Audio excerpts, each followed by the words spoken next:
ప్రకృతికి గుణాలు కొన్ని ఉన్నాయి. సత్వమని, రజస్సని, తమస్సని.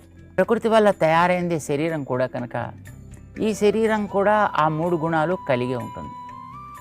ఇవి ఎప్పుడు ఏకరూపంగా ఉండవు. ఆ 3 కనుక ఏకరూపంగా ఉన్నట్టయితే అది చివరి సమయం అన్నమాట.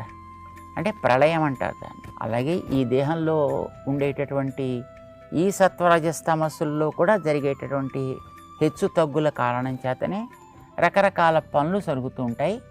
ఈ వెనకాతల ఉండేటటువంటి జీవుడు అందించే జ్ఞాన ప్రభావం చేత ఇవి క్రమంగా సాగుతూ ఉంటాయి. ఇప్పుడు గుణముల ప్రభావం చేత కర్మలు ఏర్పడుతున్నాయి.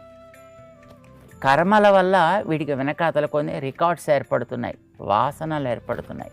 వాసనల ప్రభావం చేత వీడు మళ్ళీ ఇంకొకసారి ఈ శరీరంలో చేసేటువంటి ప్రవృత్తికి మళ్ళీ ఇక్కడికే వస్తున్నాడు. ప్రకృతి అనేటటువంటి దాటి వాడు భగవంతుని కనుక వాడు చూడగలిగితే, అంటే కనిపించే శరీరానికి లోపల నేనున్నా, నా వెనక వాడుండి నడిపిస్తున్నాడనే విషయం తెలిస్తే బాధ్యతని ఆయన మీద పెడతాడు.